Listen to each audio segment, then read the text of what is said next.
What's up, everyone? Welcome back to the 1894. I'm Dara. I've joined me here today. We're talking about Everton. We have got away with murder, right? We've somehow ground out a 1-0 win. I'm going to say completely undeserved. Joe probably said the same. Mental. Joe, give us your thoughts, quick. Thank God for Michael Keane's existence, because without him, we'd have only got a point. He's failed to clear the ball and we've scored. I don't know how it happened. I wasn't expecting a goal and Jesus Christ, we got lucky. I mean, it's probably the worst. Again, we found a way to up ourselves. It's probably the worst we've played all season. At least with Spurs, we managed to score a couple of goals and look threatening at times. It was so toothless today that you thought it was never going to come, and if anyone was going to score, it would be Everton. If that, it just looked like it was going to end a boring 0-0, and it was awful. We definitely got away with it again. I mean, you can liken it to Arsenal if you want, with the just no way in hell we deserved anything from that game whatsoever. Especially first half, it was just the game plan from Everton was clear. It was just they were gonna hit the floor as soon as they felt contact, win loads of set pieces, and try and hit us from there. And look, we fell for it. Especially in the first half, we fell for it. There was a lot of times where Richarlison, he'd have one touch and then he'd be over on the floor, referee would blow his whistle. I don't know why we carried on doing it throughout the game. I don't understand why, but at the end of the day, 3 points is 3 points, and that is just all we could have wanted from this game. It don't matter that it's 1-0, we've still got 3 points. Yeah, exactly. Look, we're going to touch on the penalties soon enough, but I will say, right, regardless of whether or not we deserved it, looking at obviously me and you are big XG fans, looking at the expected goals on the turn in the second half, I think we got, I think it was 1.9 XG in that second half. We went from like a 0.16 to a 2.06, which was a great turnaround. It kind of shows like turned the screw a little bit. We kicked into gear. Did we really? I mean, the goal's going to take up like what? About 0.8 because he was on the line when he finished it. But it doesn't, for me, really, like we said, it doesn't matter. It was, I mean, no one was really standout. I mean, we're going to get Foden looked dangerous before the goal, so he's obviously going to get man of the match, but no one was really standout. We have to touch on this man again. Kevin De Bruyne. Oh my good God. What has happened to this man? Right? We can look at a few bad performances and say, okay, but when he is actively being shoehorned into a team and forcing our best player to go out wide and our second best player to drop to the bench, that's where you have to start asking questions. Why is he in that team? I don't know. He's clearly a favourite of Pep's. Why wouldn't he be? He is a very good player on his day, but he hasn't been on his day for half a season, which is incredibly worrying because he keeps finding a way to get in a team for these big games. Now, he's not the sole reason we're losing games because that cannot be down to just one player, but it doesn't help when he's dropping 4 out of 10s in big games where we need a big player to step up for a moment and win us the game. That game was dying for one player to just step up and have a moment of genius, a moment of brilliance to win us the game. And it happened through a stroke of luck, defensive lapse from Everton. It didn't happen from our side. We didn't do anything out of the ordinary to, force a goal to happen. It just kind of fell to us and we took it, which, again, I will take any day of the week. But he's agree. not... Like, sorry, don't go on. It's the fact that he can have like a poor game overall where his set pieces won't be great. He'll give away a few passes. Like I said to you a few hours ago now that he had a 76% pass accuracy. That is woeful for a midfield player. That is awful considering we had so much of the ball as well. We had like 70% possession. We had 73%, I think it was. Dreadful. And look, if he comes out with a moment of brilliance, like I liken it to Arsenal last minute, he's the guy who gets the ball in the box for our last-minute winner. Chelsea at home, he scores the goal.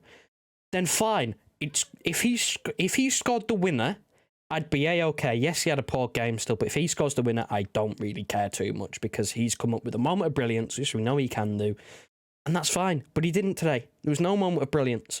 I don't know what's wrong with him. And the thing that gets me the most is we've got the derby coming up next week, and I know he's going to start, but I don't want him to, because, like you said before, he's forcing our player of the season either into a false 9 position where he's not at his best, or out onto the right where he's pretty much ineffective because he doesn't get on the ball. And if he isn't doing that, he's forcing our, I'm pretty sure, top goal scorer from last season onto the bench. It is mind-boggling that we're trying to fit this man in when we play better without him. Like, it's a case of where, well, I don't know about you, I can't speak for myself here. It's a case of where I don't even want to say I want him in the team. I want him to be back on top form so he can be in the team and us to not complain about him. But at this moment in time, you have to complain about if this De Bruyne at this constant 3-4-5 rate performance De Bruyne is getting into these big games. Let's not take the piss here. This is a huge game. This is a huge game and a huge result. If he is getting into these games and making no impact and actually lessening the impact of other players, then he can't be there. It's not me turning around and say, oh, I want him sold. Oh, I did this, that. I love the man. I want him back on form. I don't want to be complaining about him in teams, and I want him in the team when I'm not complaining. But right now I am complaining because he can't string 2 passes together. He gave away the ball 5 times, right? 2 of which were an hour, minimum 2 of which were an hour and a half, and 1 of which was in Everton's final third. So, like, it's not even taking a risk. Like, he's not bringing any energy to the midfield, and that's where we're lacking with Bernardo out on the right. He's not bringing any energy whatsoever, and it's dangerous playing him there. Like, at this point, it's dangerous. I said at halftime, he is poisoning us at the minute because he keeps giving it away. 76 times he gave away the ball, and 5 times he was dispossessed.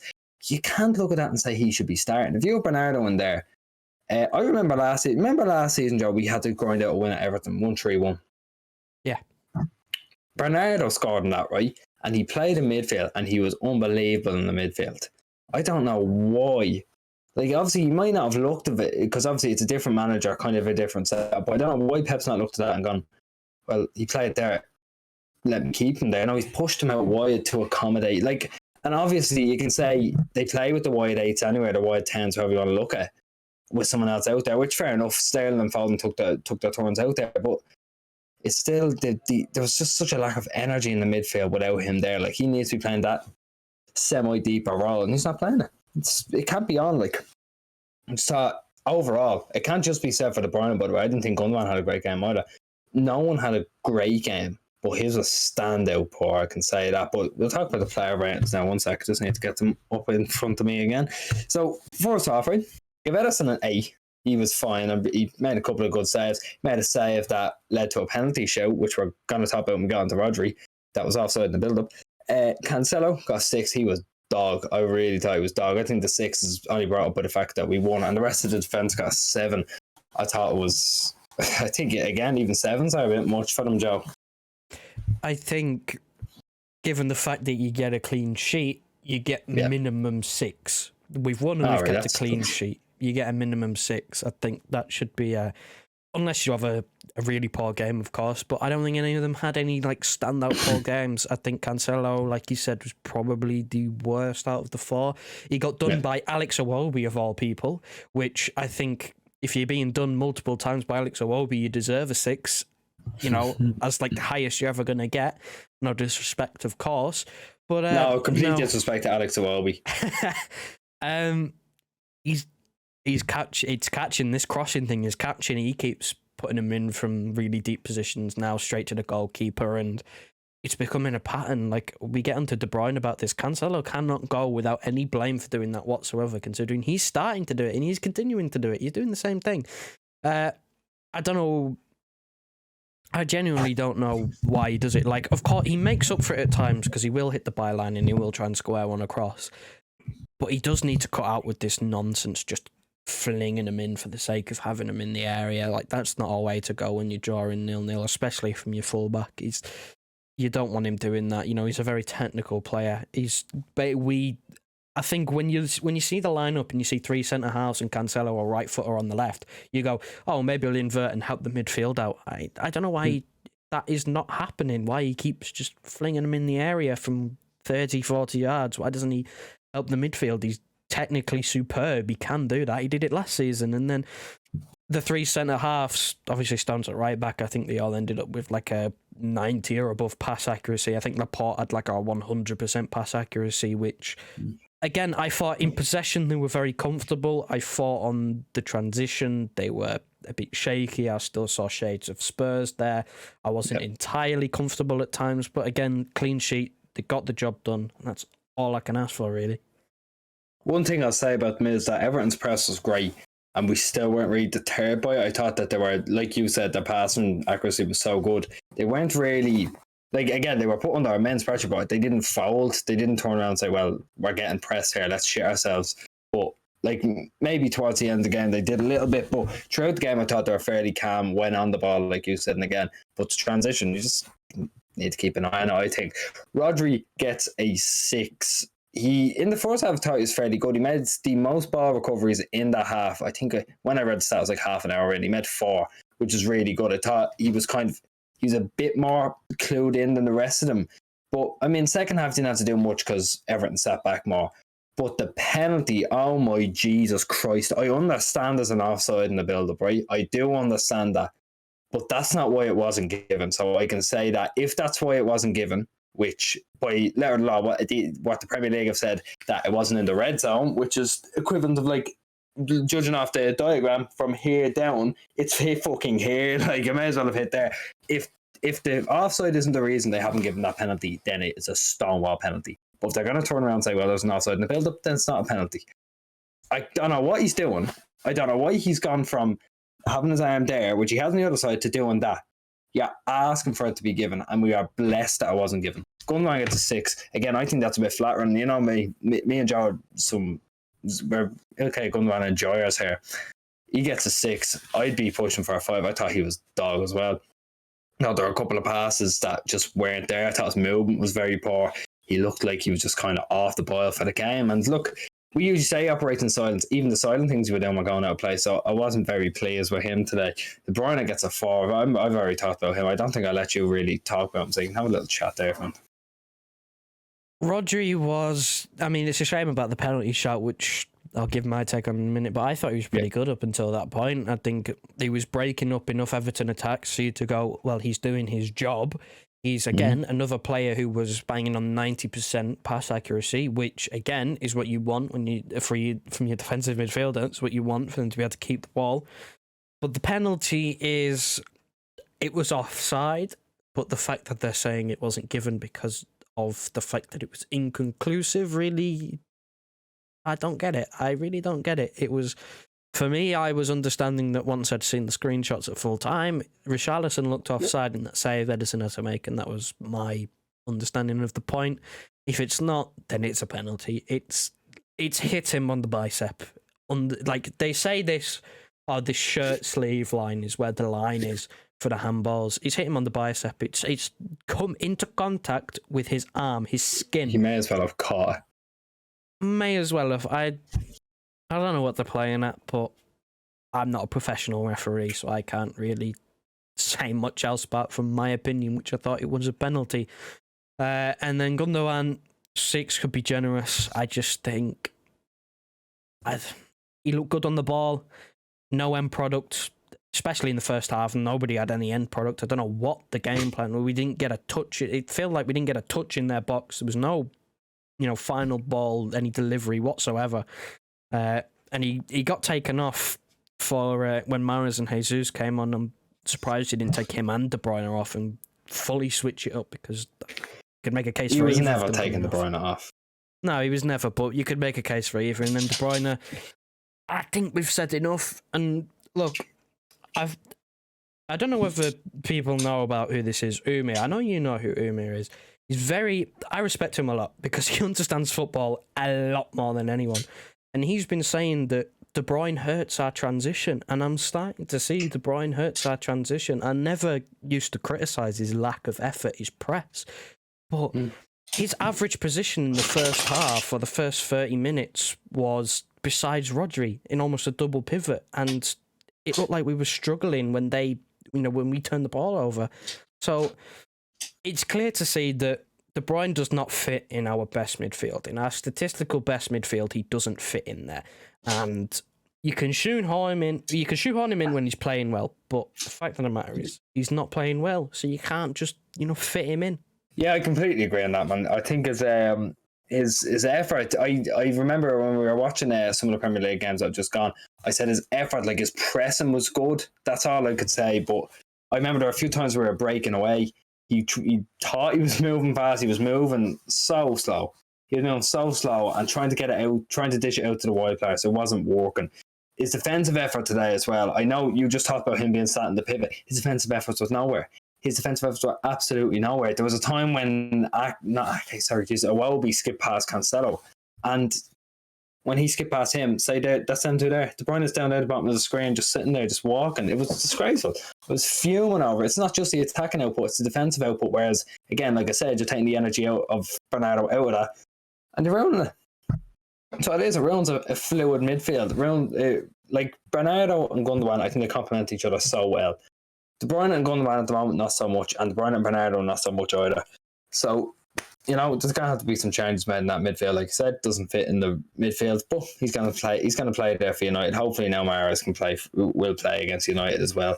But then going into the front three, Bernardo, Sterling both get sixes. I think that's true. No fault to Bernardo's. Bernardo was pushed out wide. I'm not going to give him stick. Sterling was six. He was kind of he was there, wasn't he? He got hooked as well. Didn't do much. I think six is kind of fair. And then Foden gets an A. I thought even before the goal he was looking very dangerous. I thought he was the only player that looked to put a bit of energy into the game going forward.